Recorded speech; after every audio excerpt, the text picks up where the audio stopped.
Hi guys, मैं सुशांत आज आपके लिए लेके आया हूँ डिस्क बल्ज होती क्या है, कैसे होती है।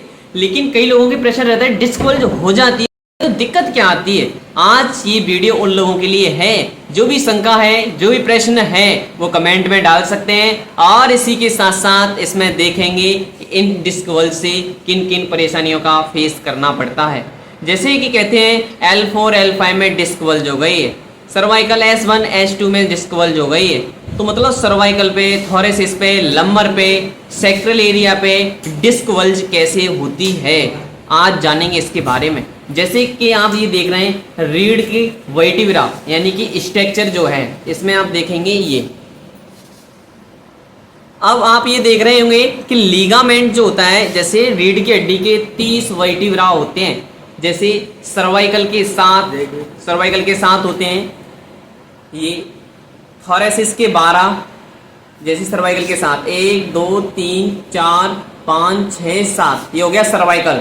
और सर्वाइकल के बाद आता है थोरेसिस 1 2 3 4 5 6 7 8 9 10 11 12, ये हो गया थोरेसिस। और थोरेसिस के बाद में आता है लंबर के होते हैं 5, 1 2 3 4 5। अब ये जो डिस्क बल्ज हुई है मतलब आपको दिख रहा है रेड जो लीगामेंट है, जैसे कि इसे बोलते हैं लीगामेंट और इसे बोलते हैं वर्टिब्रा। लीगामेंट पिघल जाता है और पिघलने के बाद ऐसे प्रेस हो जाता है। जब ये निकलता है तो आप देख रहे होंगे ये नस है, ये जो नर्व है ये प्रेस हो गई है बाहर की तरफ, ये ऐसे होनी चाहिए, ये बाहर की तरफ प्रेस हो गई है। जब डिस्क बल्ज हो जाती है तो नस दबाव मान जाती है, ब्लड का फ्लो बंद हो जाता है। जब डिस्क बल्ज होगी उसी के साथ साथ एक पैर में या दोनों लेगों में या दोनों पैरों में समस्या आ जाती है। दोनों पैरों में दर्द होता है, दोनों पैरों में सुन्नापन आ जाता है, किसी पेशेंट के धड़ नीचे का रह जाता है। अब सर्जरी में क्या होता है कि इसको ऑपरेशन में जब करते हैं तब इसे हटा दिया जाता है, सर्जरी से काट दिया जाता है डिस्क को नहीं, जो लीगामेंट होता है डिस्क बल्ज जो हो जाती है इस बल्ज को काट दिया जाता है। जो अब मैग्नेट चिकित्सा रहती है आपको दिखाते हैं, ये देना मैग्नेट रेड फूड, वो वाला तो दूसरा,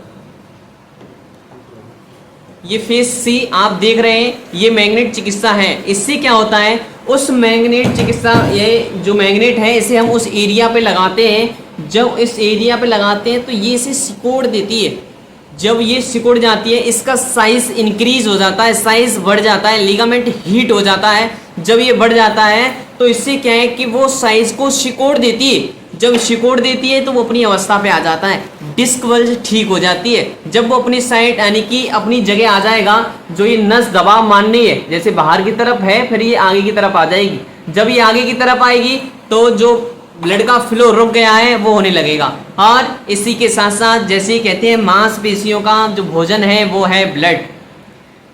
रिपीट कर रहा हूँ, जो मांसपेशियों का भोजन है वो है ब्लड। जैसे कि अपनी कमर से ब्लड नीचे नहीं जाएगा, कई पेशेंट कहते हैं कि दर्द के साथ साथ पैर पतला हो गया है, उसका यही रीजन है कि फ्लो यानी कि ब्लड वहाँ तक पहुँच नहीं रहा है, मांसपेशियों को भोजन मिल नहीं रहा है, तो वहाँ की जो कोशिकाएं हैं वो धीमे धीमे मृतक हो जाती हैं। अब आपका शायद मेरे हिसाब से कोई क्वेश्चन नहीं होगा कि डिस्क बल्ज होती क्या है, कैसे होती है, इसे होने के बाद क्या परेशानी होती है। थैंक यू सो मच, मिलते हैं नेक्स्ट वीडियो में।